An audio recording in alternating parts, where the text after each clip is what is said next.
ഓം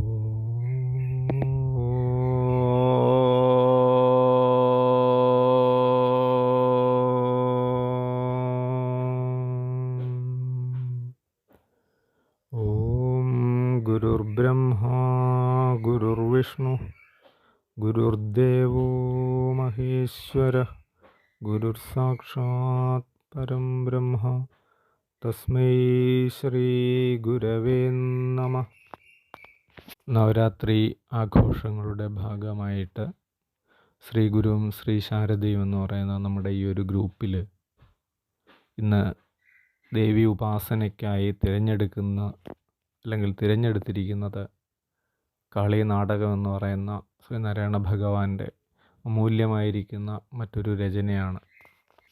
കാളി നാടകം എന്ന് പറയുമ്പോൾ കാളി എന്ന് പറഞ്ഞാൽ കാളിമയുള്ളവൾ അഥവാ കറുത്തവൾ എന്നുള്ള അർത്ഥത്തിലാണ് കാളിയെ നമ്മൾ ഉപാസിക്കുന്നത് അല്ലെങ്കിൽ ശ്രദ്ധിക്കുന്നത്, ഭക്തിയോടെ പ്രാർത്ഥിക്കുന്നത്. ഇവിടെ കാളി എന്ന് പറയുന്ന മൂർത്തിക്കും അപ്പുറത്ത് പരമ്പൊരുളായിരിക്കുന്ന പരമേശ്വരനെ കൂടിയിട്ട് ശ്രീനാരായണ ഭഗവാൻ കൊണ്ടുവരുന്നുണ്ട്. ഇത് തന്നെ ആയാലും വളരെ ദേവി ഉപാസനയ്ക്ക് വളരെ ഉത്തമമായിരിക്കുന്ന ഒരു സ്തോത്രരത്നം തന്നെയാണ് ഈ കാളി നാടകം എന്ന് പറയുന്നത്. തന്നെയുമല്ല, ഇത് നിരന്തരം ഉപാസിക്കുന്ന ആളുകളെ സംബന്ധിച്ച് ശ്രേയസ്സും ശ്രീയും ശിവകീർത്തിയും ഒക്കെ വന്നു ചേരുമെന്നുള്ളതിൽ നിസ്തർക്കമായിരിക്കുന്ന കാര്യവുമാണ്. നമോ നാദബിന്ദുആത്മികേ നാശഹീനേ നമോ നാരദാദിഢ്യപാദാരവിന്ദേ നമോ നാൻമറയ്ക്കും മണിപ്പൂം വിളക്കേ നമോ നാൻമുഖാദി പ്രിയാംബ നമസ്തേ. സമസ്ത പ്രപഞ്ചം സൃജിച്ചും ഭരിച്ചും മുദാ സംഹരിച്ചും രസിച്ചും രമിച്ചും കളിച്ചും പുളച്ചും മഹാഘോരഘോരം വിളിച്ചും മമാനന്ദദേശേ വസിച്ചും തെളിഞ്ഞും പറഞ്ഞും തുളുമ്പും പ്രപഞ്ചം തുളഞ്ഞുള്ളിലെള്ളോളമുള്ളായിരുന്നു തിരഞ്ഞും പിരിഞ്ഞും മഹാനന്ദധാരാം ചൊരിഞ്ഞും പദാംഭോജ ഭക്തർക്കു നിത്യം വരുന്നോരു തുമ്പങ്ങളെല്ലാം അറിഞ്ഞും കരിഞ്ഞീറുമാറാവിരാതങ്കബീജം കുറഞ്ഞോരു നേരം നനയ്ക്കുന്ന ഭക്തർക്കറിഞ്ഞീല മറ്റുള്ള കൈവല്യരൂപം. നിറഞ്ഞങ്ങനെ വിശ്വമെല്ലാം ഒരുപോലറം ചുറ്റുമില്ലാതെ വാണും ചിരന്നാൾ കഴിഞ്ഞാലുമില്ലോരു നാശം കുറഞ്ഞൊന്നറിഞ്ഞിടരായിന്ന ഹോഘോരരൂപം. മറഞ്ഞിടുമോ വിശ്വമെല്ലാമിതെന്നോർത്തറിഞ്ഞിടുവാൻ ശക്തരാരുള്ളു ലോകേ മഹാദിവ്യദേവേശ ഗൗരീശ ശംഭു മഹാമായ നിൻ വൈഭവം ചിന്തനീയം. ശ്രീനാരായണ ഭഗവാൻ നാദബിന്ദുആത്മികയെ ആദ്യമായിട്ട് നമസ്കരിച്ചുകൊണ്ടാണ് ഈ പദ്യത്തിൻ്റെ ആരംഭം കുറിക്കുന്നത്. പലപ്പോഴും നമ്മൾ ചിന്തിക്കേണ്ട ഒരു കാര്യം, നാദബിന്ദുആത്മിക അഥവാ സരസ്വതി എന്നുള്ള ഒരു സങ്കല്പത്തിൽ നമ്മൾ കാണുന്ന ദേവത ഉപാസനയിൽ അല്ലെങ്കിൽ ഒരു ദേവതയുടെ ഒരു സ്വരൂപമല്ല ഇവിടെ നാദബിന്ദുആത്മിക എന്നുള്ള പ്രയോഗത്തിലൂടെ ശ്രീനാരായണ ഭഗവാൻ കൊണ്ടുവരുന്നത് എന്നുള്ളത് നമ്മൾ ശ്രദ്ധിക്കേണ്ട ഒരു കാര്യമാണ്.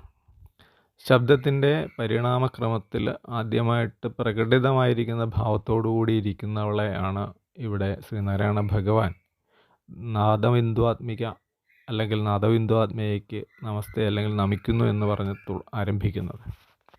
നമുക്കറിയാം, ശബ്ദത്തിൻ്റെ പരിണാമക്രിയകൾ കടന്നു വരുന്നത് പരാപശ്യന്തി മധ്യമ വൈഖരിയായിട്ട് പുറത്തേക്ക് വരുന്നിടത്ത് മാത്രമേ ഉള്ളൂ നമുക്കത് ശബ്ദമായിട്ട് തിരിച്ചറിയാൻ സാധിക്കുന്നുള്ളൂ. അപ്പോൾ പരയിൽ നിന്നാണ് ഇത് ആരംഭിക്കുന്നത്. പരയുടെ പാല് നുകർന്ന ഭാഗ്യവാന്മാർക്ക് 1,000 ആണ്ടൊരല്പനേരം.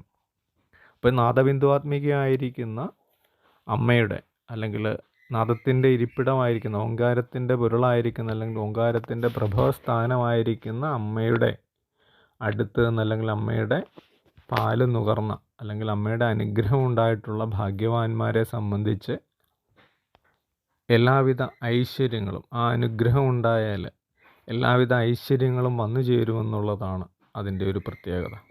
ഭൂമിയിൽ പിറന്നു വീഴുന്ന ഓരോ കുഞ്ഞുങ്ങൾക്കും അവരുടെ അമ്മയുടെ പാല്, ആദ്യം ഉണ്ടാകുന്ന പാൽ അഥവാ കൊളോസ്ട്രം എന്ന് പറയുന്ന ഒരു പാല് ആഹരിക്കുക അല്ലെങ്കിൽ കഴിക്കുക വഴിയിട്ട് കൈവരുന്ന ദീർഘായുസ്സും ആരോഗ്യവും എപ്രകാരമാണ് ഭവിക്കുന്നത്, അപ്രകാരം ഭാഗ്യേശ്വരിയുടെ അനുഗ്രഹം ഉണ്ടായാൽ ഓരോ വ്യക്തികൾക്കും വന്നു ചേരാവുന്ന സൗഭാഗ്യങ്ങളെ അല്ലെങ്കിൽ അമ്മയുടെ അനുഗ്രഹത്താൽ ഉണ്ടാവുന്ന ആ സൗഭാഗ്യങ്ങളെ ഒന്ന് ചിന്തിച്ചുകൊണ്ട് വേണം, അല്ലെങ്കിൽ അമ്മയുടെ അനുഗ്രഹത്താൽ ഇത്തരം അനവധിയായിരിക്കുന്ന ലഭതയെ, ജ്ഞാനം എന്ന് പറയുന്ന പോലെ അനവധിയായിരിക്കുന്ന ജ്ഞാനസമ്പാദനത്തിന് അല്ലെങ്കിൽ അനുഗ്രഹ വർഷത്തിന് പാത്രമാകുന്നു എന്നുള്ളതാണ്.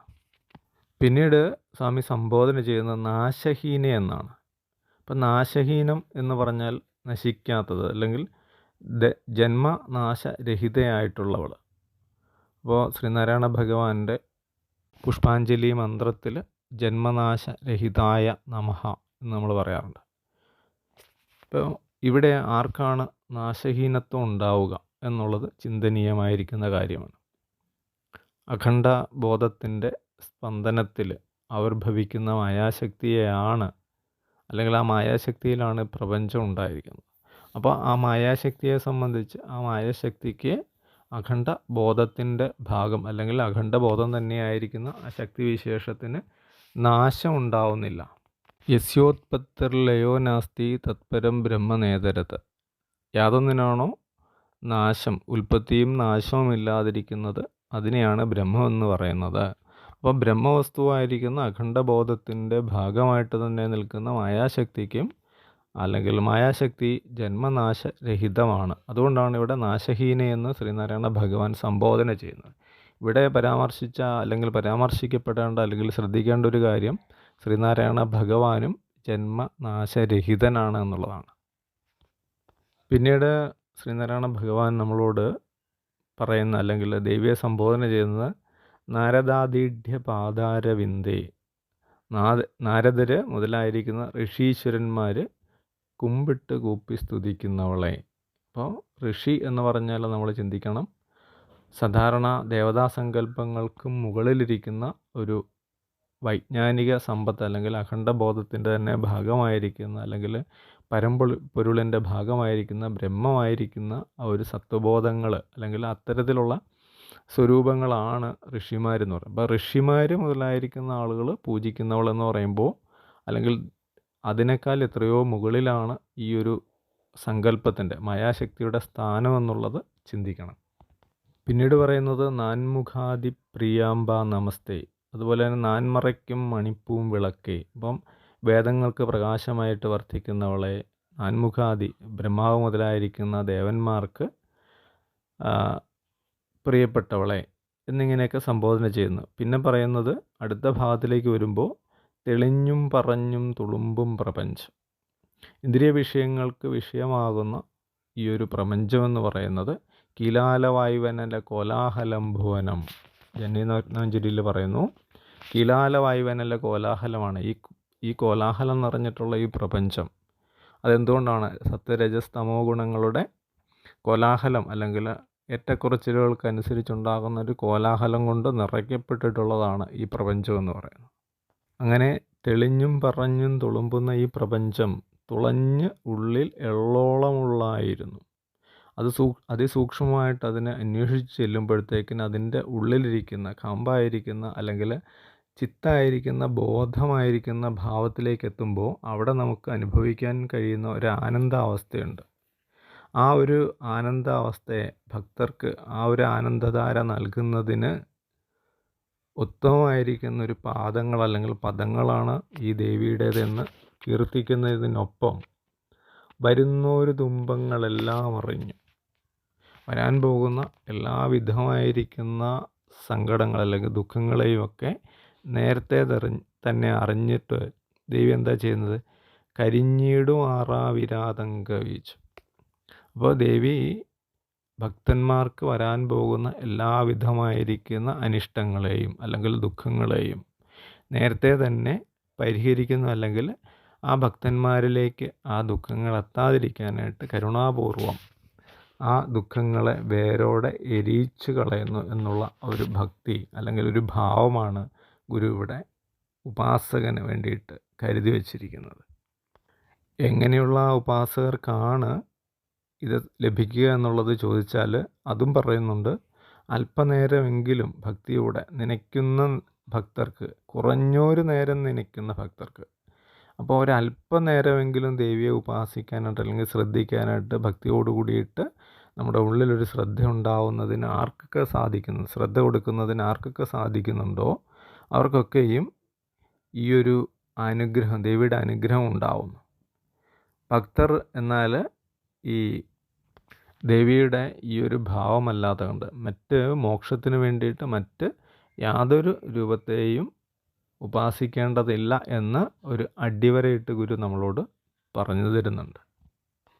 നിറഞ്ഞെങ്ങനെ വിശ്വമെല്ലാം ഒരുപോലെ, വിശ്വം മുഴുവൻ അല്ല പ്രപഞ്ചം മുഴുവൻ ഒരുപോലെ നിറഞ്ഞു നിൽക്കുന്ന ഈ ഒരു ദേവിയുടെ ഭാവം നമ്മൾ നേരത്തെ പറഞ്ഞു, അഖണ്ഡബോധത്തിൻ്റെ സ്പന്ദനത്താൽ ആവിർഭവിക്കപ്പെടുന്ന മായാശക്തി. ആ മായാശക്തിയിലാണ് പ്രപഞ്ചം നിലനിൽക്കുന്നതെന്ന് പറഞ്ഞു. അപ്പോൾ പ്രപഞ്ചം എന്ന് പറയുന്നത് ആകെ ഈ ദേവിയാണ് എന്ന് തന്നെ നമ്മൾ ഇവിടെ മനസ്സിലാക്കുക. അങ്ങനെ മനസ്സിലാക്കിയാൽ മാത്രമേ ഉള്ളൂ, അല്ലെങ്കിൽ ഇത്തരത്തിൽ അതിനെ മനസ്സിലാക്കിയാൽ മാത്രമേ ഉള്ളൂ നമുക്ക് ഈ ഒരു വിഷയത്തിനെ നന്നായിട്ട് ഉള്ളിലേക്ക് ഗ്രഹിക്കാൻ സാധിക്കുകയുള്ളൂ. അപ്പം അങ്ങനെ വിശ്വം മുഴുവൻ ഒരുപോലെ നിറഞ്ഞു നിൽക്കുന്ന ദേവിയുടെ ഈ ഒരു ഭാവം, അത് ചിരന്നാൾ കഴിഞ്ഞാലും ഇല്ലൊരു നാശം. അപ്പോൾ എത്ര കാലം കഴിഞ്ഞാലും അതിന് നാശം സംഭവിക്കുന്നില്ല. ഇനി ഇതിൻ്റെ ഭക്തിക്ക് എന്തെങ്കിലും കുറവ് സംഭവിക്കുമോ? നമുക്കറിയാം, ശ്രീനാരായണ ഭഗവാന്റെ മഹാസമാധിയോടടുത്തിട്ടുള്ള ആ ഒരു കാലഘട്ടത്തിൽ ധർമ്മതീർത്ഥ സ്വാമികൾ ശ്രീനാരായണ ഭഗവാനെക്കുറിച്ച് ചിന്തിച്ചു. സ്വാമി, ഈ ലോകസംഗ്രഹ പ്രവർത്തനത്തിന് വേണ്ടിയിട്ട് ഭഗവാൻ ഇറങ്ങി തിരിച്ചത് വഴിയിട്ട് ഭഗവാന് കൈവന്നിട്ടുണ്ടായിരുന്ന ആ ശക്തികളൊക്കെ അങ്ങ് തീർന്നു പോയോ എന്ന് ചിന്തിച്ച ഒരു സംഭവം ഉണ്ടായിട്ടുണ്ട്. അപ്പോൾ ആ സമയത്ത് ശ്രീനാരായണ ഭഗവാൻ ധർമ്മതീർത്ഥ സ്വാമികളെ വിളിച്ചിട്ട് ചോദിച്ചു, ധർമ്മതീർത്ഥർ എന്താണ് ചിന്തിക്കുന്നത്? നമുക്ക് യാതൊരു കുഴപ്പവും സംഭവിച്ചിട്ടില്ല, നമ്മുടെ ജ്ഞാനത്തിന് പരിധിയില്ലാത്ത ഈ ഒരു ജ്ഞാനം തന്നെയാണ് നമുക്കുള്ളത്, അതുകൊണ്ട് അവിടെ യാതൊരു തരത്തിലുള്ള കുറവും സംഭവിച്ചിട്ടില്ല എന്ന് ധർമ്മതീർത്ഥരെ ബോധ്യപ്പെടുത്തുന്ന ഒരു സംഭവം ഉണ്ടായിട്ടുണ്ട്. അതേപോലെ തന്നെയാണ് ഗുരു ഇവിടെ പറയുന്നത്, ഈ ഒരു ശക്തിവിശേഷത്തിന്, മായാശക്തിയുടെ ശക്തിവിശേഷത്തിന് യാതൊരു തരത്തിലുമുള്ള കുറവുകളും സംഭവിക്കുന്നില്ല. ഇതിനെയൊക്കെ ചിന്തിച്ചറിയുവാനായിട്ട് എപ്പോഴെങ്കിലും ഈ ഒരു മറഞ്ഞിടുമോ വിശ്വമെല്ലാം ഇതെന്നോർത്തറിഞ്ഞിടുവാൻ ശക്തരാരുള്ള രോഗം. അപ്പോൾ എപ്പോഴെങ്കിലും ഈ വിശ്വം മറഞ്ഞു പോകുമോ എന്ന് ചിന്തിച്ചറിയുവാനായിട്ടുള്ള ശക്തിയുള്ള ആരെങ്കിലുമൊക്കെ ഉണ്ടോ എന്നൊരു ചോദ്യം നമ്മുടെ മുന്നിലേക്ക് വെക്കുകയാണ്. അങ്ങനെ മറയുകയാണെങ്കിൽ അത് എപ്പോഴായിരിക്കുമെന്ന് മറ്റും ചിന്തിച്ചറിയുവാനായിട്ട് കഴിവുള്ള ആളുകൾ ആരെങ്കിലും ഉണ്ടോ? അങ്ങനെ കുറേ ചോദ്യങ്ങൾ നമ്മുടെ മുന്നിലേക്ക് വെക്കുകയാണ്. അപ്പോൾ ഇവിടെ ചിന്തിക്കേണ്ട ഒരു കാര്യം, നമുക്ക് ഈ പ്രപഞ്ചാനുഭവം ഇല്ലാതാവുന്നു, ഇത് മറഞ്ഞു പോകും. നമ്മളിൽ നിന്നും ഈ പ്രപഞ്ചാനുഭവം, ഇപ്പോൾ നമ്മൾ അനുഭവിക്കുന്ന ഈ ഒരു അനുഭവം, കീലാഹലവായുവനല്ല കോലാഹലമായിട്ട് നമ്മൾ അനുഭവിക്കുന്ന ഈ അനുഭവങ്ങൾ ഇല്ലാതാവും. എപ്പോഴാണ്? മരണത്തോട് കൂടിയിട്ട്. അപ്പോൾ ആ ഒരു അനുഭവം വരെ നമ്മൾ ഇപ്പോഴനുഭവിക്കുന്ന ഈ ഒരു പ്രപഞ്ചം എന്ന് പറയുന്നത് ഒരു സ്വപ്നമാണ് എന്ന് തിരിച്ചറിയാൻ സാധിക്കുന്നത് ആ ഒരു അവസ്ഥ, ആ ഒരു പടിയും കടന്നപ്പുറത്തേക്ക് പോകുമ്പോൾ.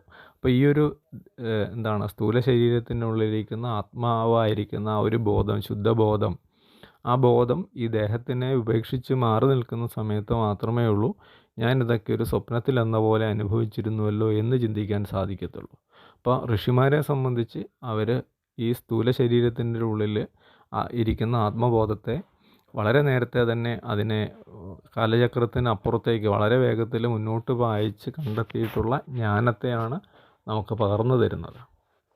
എന്തു തന്നെയായാലും ഈ മഹേശൻ്റെ അല്ലെങ്കിൽ പ്രപഞ്ചത്തിൻ്റെ സ്വരൂപമായിരിക്കുന്ന മായാശക്തി കുടികൊള്ളുന്ന അഖണ്ഡബോധത്തിൻ്റെ സ്വരൂപത്തെ നമ്മൾ ചിന്തിച്ചറിയേണ്ടത് തന്നെയാണ്. അതിന് എല്ലാ ആളുകളുടെയും ഭക്തിയും ശ്രദ്ധയും ആ പദങ്ങളിലേക്ക് തന്നെ തിരിച്ചു വെക്കണം. ഇവിടെ ഉപാധിരഹിതമായിരിക്കുന്നൊരു ജ്ഞാനമുണ്ട്, ഉപാധികളോടെയുള്ള ഒരു ജ്ഞാനമുണ്ട്. ഉപാധികളോടെയുള്ള ജ്ഞാനത്തിന് സ്വാഭാവികമായിരിക്കുന്നൊരു ജ്ഞാനമെന്നും ഉപാധിരഹിതമായിരിക്കുന്ന നിരുപാധികമായിരിക്കുന്ന ജ്ഞാനമെന്നും പറയുന്നു.